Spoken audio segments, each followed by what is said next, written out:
திமுக தரப்பிலிருந்து செய்தி தொடர்பாளர் பொள்ளாச்சி சித்திக்கும் இணைந்திருக்கிறார். சித்திக், பாஜக தனிச்சு ஜெயிச்சது 240, ஒட்டுமொத்த எதிர்கட்சிகளும் சேர்ந்து கூட அந்த நம்பரை தொட முடியலன்னு பிரதமர் கேட்கிறாரு. அதுதான் ஆசீர்வாதம் ஆச்சாரியும் கேட்கிறாரு. இது எப்படி உங்களுக்கு வெற்றி ஆகும்? அதாவது இப்போ மோடி அவர்களுக்கும் சரி பிஜேபிக்கும் சரி இந்த மக்களவை தேர்தல் அப்படிங்கிறது மிகப்பெரிய தோல்வியை அவங்க சந்திச்சிருக்கிறாங்க. இந்த தேர்தலில் அவங்களுடைய ஐடியாலஜி தோத்து போயிருக்கு, அவங்க வச்ச கருத்துருவாக்கங்கள் எல்லாம் தோத்து போயிருக்கு, அவங்க செய்த வெறுப்பு பிரச்சாரம் தோத்து போயிருக்கு. காங்கிரஸ் முக்து இந்தியா, காங்கிரஸ் இல்லாத இந்தியாவை உருவாக்குவோன்னு சொன்னாங்க. இன்னைக்கு 99 இடங்கள்ல காங்கிரஸ் ஜெயிச்சிருக்கு. திராவிட கட்சிகள் இல்லாத தமிழ்நாட்டை உருவாக்குவோன்னு சொன்னாங்க. 40 இடங்கள்லயும் திராவிட கட்சி ஜெயிச்சிருக்கு. இன்னும் நகைச்சுவையா சொல்லணும் அப்படின்னா, தமிழ்நாட்டில் தனியா நின்ன ஓபிஎஸ் அவர்கள் 3 முறை தமிழ்நாட்டில் முதலமைச்சராக இருந்திருக்கிறாரு. இன்னைக்கு அவரோட மைண்ட் வாய்ஸ் என்ன அப்படின்னா, 3 முறைக்கு மேல ராமநாதபுரத்துக்கு மோடி அவர்கள் படையெடுத்தார். ராமநாதபுரத்துக்கு மோடி படையெடுத்ததன் காரணமாக 1,66,000 வாக்குகள் வித்தியாசத்தில் தோல்வியை சந்திச்சிருக்கிறாரு. ஒருவேளை மோடி வரலன்னு சொன்னா ஒரு 50,000 வாக்குகள் வித்தியாசத்திலேயாவது தோல்வியை சந்திச்சிருப்பார். அப்போ இதுதான் பிஜேபி இந்த தேர்தல் ராமநாதபுரம் பெஸ்ட் எக்ஸாம்பிள், இந்தியாவிற்கு மிகச்சிறந்த உதாரணமா இருக்கு. தர்மபுரி அந்த வேட்பாளருக்கும் தான் அவர் வாக்கு சேகரிக்க வந்தார். ஜெயிச்சிட்டாங்களா தர்மபுரியில? ஓட்ல தோத்தாங்க. நீங்க தானே இப்ப சொன்னீங்க, நம்பர்ஸ் தானே முக்கியம், வெற்றி தானே இலக்கு. தமிழ்நாட்டில் அதாவது பிஜேபி இல்லாத தமிழ்நாடு உருவாயிருக்கு, இந்துத்துவா இல்லாத தமிழ்நாடு உருவாயிருக்கு. இப்போ அவரு பேசும்போது சொன்னாரு மோடிக்கு இது வெற்றி அப்படின்னு சொன்னாரு. நான் சொல்றேன் 303 இடங்கள் பிஜேபி அல்லாத கட்சிகள் தான் இன்னைக்கு ஆட்சியை அதாவது வெற்றியை பெற்றிருக்கிறாங்க. இன்னும் சொல்லணும் அப்படின்னா, மாநில கட்சிகளே இல்லாத ஒரு நிலையை உருவாக்கணும், மாநிலங்களே இல்லாத ஒரு நிலையை உருவாக்கணும், ஒரே நாடு ஒரே தேர்தல் ஒரே கட்சிங்கிற இலக்கு நோக்கி பயணிச்சுட்டு இருந்தாங்க. இன்னைக்கு அந்த மோடி அவர்கள் அந்த கூட்டத்தில் நான் பார்க்கிறேன், 2 மாநில கட்சிகளினுடைய தலைவர்களை பார்த்து எப்படியாவது அருகருகே அமர வச்சா கூட பரவாயில்ல, எப்படியாவது என்ன அந்த ஒரு வீடியோ நீங்க பார்த்திருப்பீங்க, சந்திரபாபு நாயுடு அவர்களை பிடிச்சி மோடி அவர்கள் உட்கார வச்ச பழைய வீடியோ தான். இன்னைக்கு அது ரொம்ப வைரலா போயிட்டு இருக்கு. அவர் எந்திரிச்சு நகர்ந்து போவார், இல்ல என் பக்கத்துல உட்கார்ந்து உட்கார வைப்பாரு. அதுதான் இன்னைக்கு அந்த காட்சி தான் இன்னைக்கு தெரியுது. இந்த நகைச்சுவையா இருந்தா கூட இது திராவிட முன்னேற்ற கழகத்தினுடைய வெற்றி, இந்தியா கூட்டணியுடைய வெற்றி. நீங்க எந்த மாநில கட்சி இருக்க கூடாது, மாநில கட்சியினுடைய முதல் நம்பர் வெற்றி யாருக்கு? நம்பர் வெற்றி இந்தியா கூட்டணிக்கு. நம்பர் வெற்றி தாராளமா சொல்ல முடியும். ஏன்னு கேளுங்க, அதுக்கு பதில் சொல்லணும்னு நினைச்சேன், நீங்க கரெக்டா எடுத்துட்டீங்க. அவர் நீங்க ஜஸ்ட் பாஸ் அப்படின்னு கேட்டீங்க, அது ஃபெயில். ஜஸ்ட் பாஸ் கிடையாது, ஃபெயில். அவங்க ஜஸ்ட் பாஸ் 273 எடுத்தாதான் ஜஸ்ட் பாஸ். 240 எடுத்தா எப்படிங்க? என்ன 272 72 எடுத்தாதான் ஜஸ்ட் பாஸ். 240 எடுத்தவங்களை நீங்க எப்படி ஜஸ்ட் பாஸ்ன்னு சொல்வீங்க? அவங்களும் ஃபெயில் தான். கூட்டணியோட இன்னைக்கு ஆட்சி அமைச்சிருக்கிறாங்க. 2வது ஜனநாயகத்துல நாங்க அதை ஏத்துக்கிறோம், அது 2வது.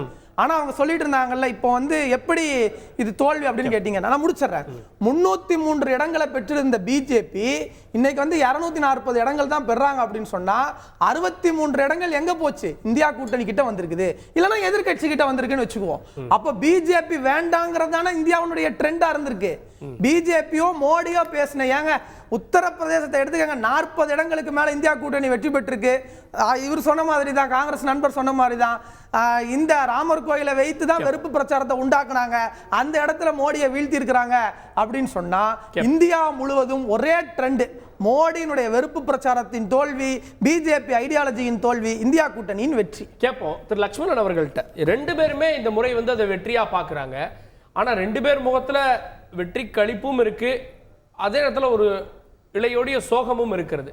இது யாருக்கான வெற்றி? இது உங்களுடைய விவாத தலைப்புல பிஜேபி 3.0 அப்படின்னு வச்சிருந்தீங்கன்னா அது தவறான வாதம்னு நான் சொல்லி இருப்பேன். மோடி 3.0 அப்படின்னு சொல்லியிருக்கிறதுனால அது வெற்றிகரமான தோல்விதான் அப்படின்றத நான் உறுதிப்படுத்துவேன். எப்படின்னா, மார்ச் 16ஆம் தேதி தொடங்கி மே 30ஆம் தேதி வரைக்கும் 75 நாட்கள் மோடி நாடு முழுக்க பிரச்சாரம் செய்து வந்தார். அப்போ 5133 முறை காங்கிரஸ் என்கிற வார்த்தையை உபயோகித்தார். காங்கிரஸ் செய்த துரோகங்கள், காங்கிரஸ் செய்த தவறுகள், அந்த காங்கிரஸை நீங்க அனுமதிக்காதீங்க அப்படின்னு விமர்சனங்களை முன்வைத்து 5133 முறை காங்கிரஸ் என்ற வார்த்தையை உச்சரித்தார். ஆனால் இந்த நாட்டை காக்க மோடி இருக்கிறேன் என்று சொல்லி மோடி என்கிற வார்த்தையை 4320 முறை உச்சரித்தார். மோடி கேரண்டி அப்படிங்கிற வார்த்தையை சொல்லி நான் என்னவெல்லாம் இனிமேலும் உங்களுக்கு செய்ய காத்திருக்கிறேன் அப்படின்னு ஆரம்பித்து அவர் செய்த சாதனைகள், ஒவ்வொரு மாநிலத்துக்கு போற போதும் அந்த மாநிலத்துக்கு தன் தலைமையிலான அரசு செய்த திட்டங்கள், நிதி ஒதுக்கீடு அப்படின்னு பல முறை இந்த மோடி என்கிற வார்த்தையை பயன்படுத்தினார். இந்த 2 வார்த்தைகளையும், மோடி முன்வைத்த இந்த 2 வார்த்தைகளையும் எண்ணிக்கை அடிப்படையில், எம்பிக்கள் எண்ணிக்கை அடிப்படையில் பார்த்தால் 50% மேலான இந்திய மக்கள் புறக்கணித்தார்கள் அல்லது ஏற்க மறுத்தார்கள். அதனாலதான் 272 மார்க்க மோடி தலைமையிலான பிஜேபிக்கு கொடுக்க அவர்கள் மறுத்தார்கள் அப்படின்னு நம்ம எடுத்துக்கலாம். இரண்டாவது, மோடியினுடைய பிம்பம் உடைப்பட்டது அப்படின்னு பார்த்தா இந்த தலைப்பு சரிதான சொல்றேன். உத்தரப்பிரதேசம் தான் குஜராத்துக்கு அடுத்தபடியாக தன்னுடைய சொந்த மாநிலம் என்று சொல்ல தகுந்த அளவுல 3 முறை வாரணாசி தொகுதியில் போட்டியிட்டதோடு அந்த மாநிலத்தை தன்னுடைய 2வது வீடாகவே பிம்பப்படுத்தியவர் மோடி தான், வேற யாருமே அல்ல. அந்த உத்தரப்பிரதேசத்துல நாடு முழுக்க ஒரு எழுச்சியை உண்டாக்கி ராமர் கோயில் தொடக்க விழாவை நடத்தி அந்த ராமர் கோயிலை கிட்டத்தட்ட அந்த மத சம்பிரதாயங்களை செய்யக்கூடியவர்களை கூட தவிர்த்து விட்டு முக்கியமான சடங்குகளை கூட தானே முன்னின்று நடத்தி தன்னை பிரதானப்படுத்தி நடந்து அந்த கோயிலை திறந்தார் இல்லையா, அந்த கோவில் அமைந்த பைசாபாத்துல பிஜேபி தோல்வியை தழுவியது. மோடி என்கிற பிம்பம் கட்டமைத்த அந்த காட்சி பொருள் அங்கு சுக்குநூறாக உடைக்கப்பட்டது. அதே உத்தரப்பிரதேசத்துல 50% இடங்களுக்கு கூட பெற முடியாத அளவுக்கு ஒரு தோல்வி பிஜேபி தழுவியது. அதற்கு தார்மீக ரீதியாக பொறுப்பேற்க வேண்டியவர் மோடி தான். அந்த வகையில் இது வெற்றிகரமான தோல்விதான் பிரதமர் மோடிக்கு. ஆனா எதிர்க்கட்சிகள் இன்னும் எங்களுக்கு வாய்ப்பு இருக்கு அப்படின்றாங்களே. எண்ணிக்கை இல்லை அப்படின்னாலும் எண்ணங்கள் அடிப்படையில, கொள்கை அடிப்படையில இது ஒரு வெற்றி அப்படின்னு பாக்குறாங்களே. நிச்சயமா வெற்றிகரமான தோல்வி என்கிற வார்த்தை மிகச்சரியாக காங்கிரசுக்கு தான் பொருந்தும். அவர்களுக்கு இது கௌரவமான தோல்வின்னு இன்னொரு வார்த்தையில சொல்லலாம், இது வெற்றிகரமான தோல்விதான். அதனால்தான் முதல் ஆளாக வெட்கமோ கூச்சமோ படாமல் மிக தைரியமாக உற்சாகமாக வந்து பத்திரிகையாளர்களை நேற்று ராகுல் சந்தித்தார். அவர் ராகுல் வயதுக்கேற்ற சீட்டு கூட கிடைக்காது, அதாவது 50 இடங்கள் கூட காங்கிரஸ்க்கு கிடைக்காதுன்னு அமித்ஷாவும் பிரதமரும் மோடியும் மாறி மாறி சொன்னாங்க. அந்த அளவுக்கு எள்ளி நகையாடிய அந்த காங்கிரஸ் இன்னைக்கு அதை விட 2 மடங்குக்கும் மேலான இடங்களை பெற்று எந்த எக்ஸிட் போலும் எந்த ஒப்பீனியன் போலும் சொல்லாத அளவுக்கு 200க்கும் மேலாக 30 இடங்களை 35 இடங்களை பெற்று ஒரு பிரமிக்கத்தக்கது, அதாவது அந்த ஒரு கணிப்பை ஒப்பிடுகிற போது பிரமிக்க தகுந்த வெற்றியை காங்கிரஸ் பெற்றது என்பதை யாருமே மறுக்க முடியாது. காங்கிரஸ் முக்து பாரத் என்கிற வார்த்தையை இந்த தேர்தலில் மோடி பயன்படுத்தல, ஆனால் கடந்த தேர்தலில் இந்த வார்த்தையை மிக அதிக இடங்களில் பயன்படுத்தினார். நான் அப்போதே அதை கண்டித்தேன், இது சர்வாதிகாரமான வார்த்தை, ஜனநாயகத்துக்கு விரோதமான வார்த்தை என்று. எந்த முக்து பாரத் என்று சொன்னாரோ அந்த காங்கிரஸை இன்றைக்கு நாட்டு மக்கள் கிட்டத்தட்ட உயிர் தளச் செய்திருக்கிறார்கள் என்று சொன்னால் அது வெற்றிகரமான தோல்வி என்றுதான் காங்கிரசுக்கு சொல்வேன். ஓகே, நான் திரு மணிகண்டன் அவர்கள்ட்ட, பொங்கலூர் மணிகண்டன், ஆட்சியை தீர்மானிக்கக்கூடிய வாய்ப்பை எடப்பாடி பழனிசாமி அவர்கள் வந்து இழந்து விட்டாரோ? ஏன்னா வந்து பாஜக அதிமுக கூட்டணி இருந்திருந்தா நம்பர்ஸ் படி பார்த்தாலே 15 இடங்கள் இந்த 2 கட்சிகள் பெற்றது வந்து 15 20 இடங்கள் வர வருகிறது. ஸோ ஆட்சியை தீர்மானிக்கக்கூடிய வாய்ப்பை அதிமுக இழந்திருக்கிறதோ தவறான முடிவால? இல்லைங்க, அதாவது இப்போ இந்த தேர்தலை பொறுத்தவரையில் அதிமுக பாஜகவுடைய கூட்டணியை முறித்து கொண்டது. ஆனால் முறித்து கொள்ளாமல் இருந்தால் நிச்சயமாக நீங்கள் சொல்கிற மாதிரி கணிசமான தொகுதிகளை பெற்றிருக்கும், சந்தேகமே இல்லை. ஆனால் என்ன ஆயிருக்குனாங்க, தேசிய அளவில் எப்படி இருந்ததோ அதோட தமிழ்நாட்டில் இல்ல இப்ப வந்திருக்க நம்பர்ஸ் வேற யார் இல்ல, அந்த கூட்டணி தானே, அதான கால்குலேஷன், அந்த தோல்வி இல்ல. இப்ப நம்பர்ஸ் இது கண்டினியூ பண்ணட்டும். ஆனா இந்த நம்பர்ஸ் எப்படி வரும் அப்படின்னு கேக்குறேன். சேர்ந்திருந்தா கூட தூத்துக்குடியில நாங்க 3.5 லட்சம் வச்சிருக்கோம். நம்பரா கேக்குறேன், நீங்க ஹெமிஸ்ட்ரியா கேக்குறீங்க. ஓகே மணிகண்டன், நீங்க அதாவது பல தொகுதிகளில் குறைவான வாக்கு வித்தியாசத்தில் அதிமுக வெற்றியை இழந்திருக்கிறது. அதாவது இப்போ அப்படி ஒரு வேலை நடந்திருந்தால் பாரதிய ஜனதா கட்சி தமிழ்நாட்டில் மோடி அலை என்று தனக்கான உரிமையை கோரியிருக்குங்க.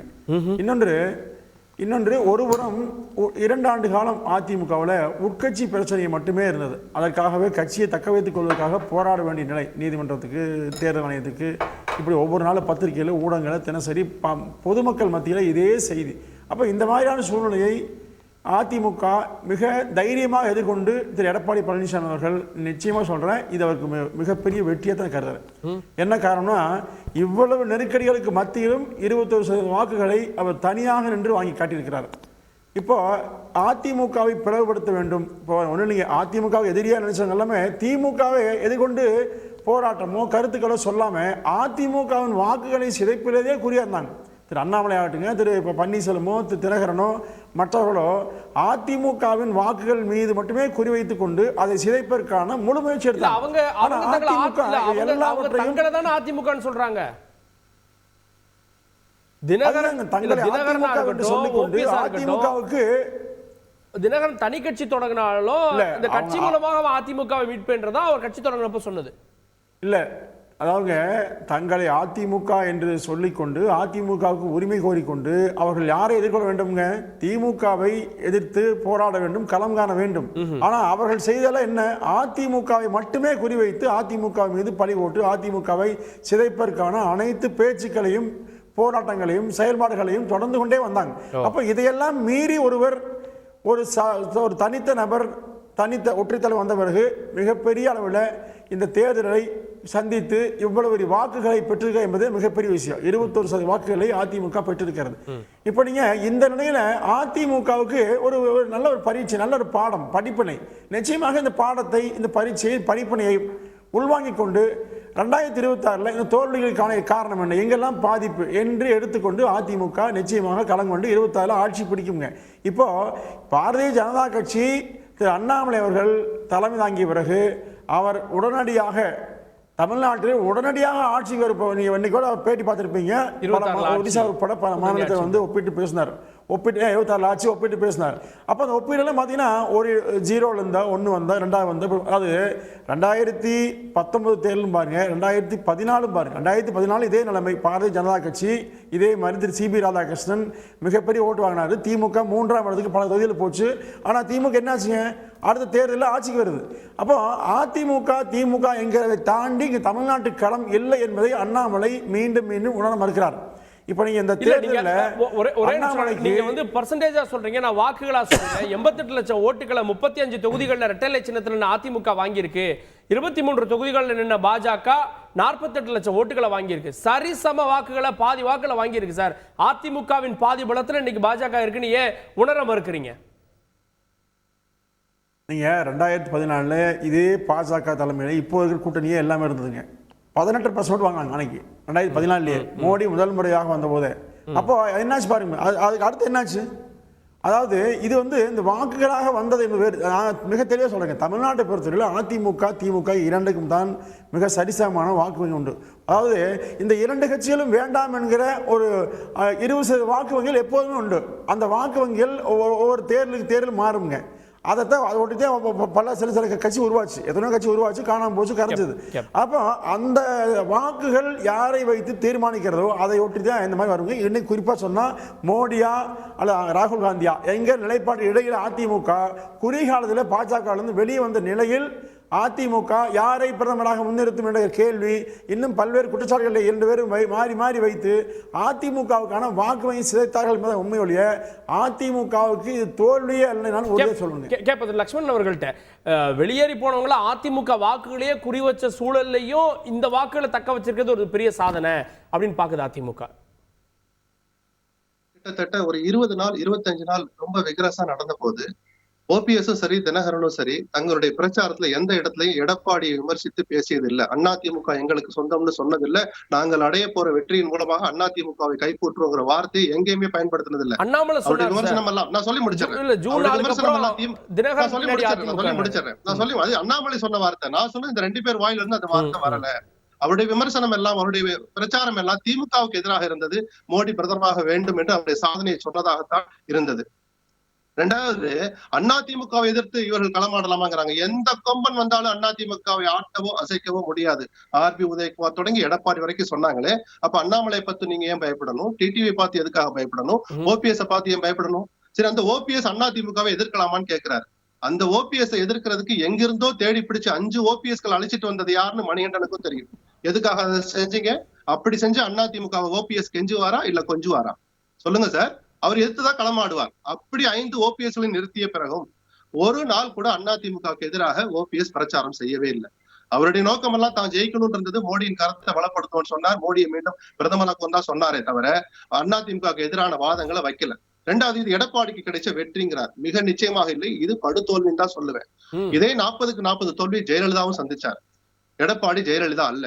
ஆனால் அப்படி ஜெயலலிதா தோற்ற போது கூட 30% குறைந்த வாக்குகள் குறைந்ததே கிடையாது. இன்னைக்கு 23% கீழே குறைஞ்சிட்டாரு. இது மிகப்பெரிய தோல்வின்னு தான் நான் சொல்லுவேன். இதுல இருந்து அந்த 30% வர்றதுக்கு இன்னும் எவ்வளவோ மெனக்கெடணும். கூட்டணி வச்சதை பத்தி நீங்க பேசிட்டு இருந்தீங்க, அரித்மேட்டிக் படி இல்லையே அப்படின்லாம் ஒரு நண்பர் சொன்னார். இன்னைக்கு வந்திருக்கிற பேப்பர்ல நாளைக்கும் வரப்போற அதிகாரப்பூர்வமான எண்ணிக்கை எடுத்து பாருங்க. 13 தொகுதிகளில் அதிமுகவும் பிஜேபியும் வாங்கிய ஓட்டுகளை மட்டும் கூட்டி பார்த்தா 13 தொகுதிகளில் திமுகவை விட அதிக வாக்குகளை அவர்கள் பெற்றிருக்கிறார்கள். 2 தொகுதிகளில் அந்த வித்தியாசம் 10,000 தான். 6 தொகுதிகளில் அந்த வித்தியாசம் 50 தொகுதிகளுக்குள்ளதான். அப்ப இந்த அணி உடையாமல் 2 மாதங்களுக்கு முன்பாகவே மிக உறுதியாக இருந்திருந்தால், நாம் இந்த தேர்தல் முடிவுகளுக்கு முன்பாகவும் பல பேட்டிகள்ல சொன்னேன், இப்போது சொல்றேன், 20 முதல் 25 இடங்களை அந்த அணி வெற்றி பெற்றிருக்க முடியும். இன்னைக்கு நிதிஷ்குமாரும் சந்திரபாபு நாயுடு இருக்கிற இடத்துல எடப்பாடி மிக நிச்சயமாக இருந்திருப்பார். ஓகே, நான் திரு ஆசீர்வாதம் ஆச்சாரி அவர்கள்ட்ட ஒருவேளை இந்த பதில் சொல்லிடுறேன். ஒரு சரி குறுக்கிட சின்னதா முடிச்சிடறேன். இந்த நம்பர்ஸ் வந்து நம்ம எடுத்துக்க முடியாது. ஏன்னா 2019 தேர்தல்ல இதே மாதிரி பிஜேபியும் அதிமுகவும் கூட்டணி வச்ச போது இதே தோல்வி 40க்கு 40 தோல்வி தான் தமிழ்நாட்டுல நடந்திருக்கு. தேனியும் கடைசியில பாத்தீங்களா ரிசல்ட், கோர்ட்ல எண்ணி கடைசியில என்ன ரிசல்ட் வந்துச்சு. அப்படி பார்க்கும்போது 40க்கு 40ங்கிறத பிஜேபி அதிமுகவும் கூட்டணி வச்ச போதும் தோல்விதான். அப்ப இந்த அர்த்தமெட்டிக் நம்பர்ஸ் வேணா இப்ப நீங்க இதை காட்டலாமே தவிர கூட்டணியாக அவர்கள் தனிச்சேர்ந்து இவ்வளவு நம்பர் தான் இருக்கும். ஒண்ணா சேர்ந்தாங்கன்னா அது மைனஸ் இதை விட குறையும். திமுகவினுடைய வாக்கு வங்கி இதை விட அதிகமாகும். இந்தியா கூட்டணி வாக்கு வங்கி இதை விட அதிகமாகும். செய்திகளை உடனுக்குடன் தெரிந்து கொள்ள உடனே சப்ஸ்கிரைப் பண்ணுங்க.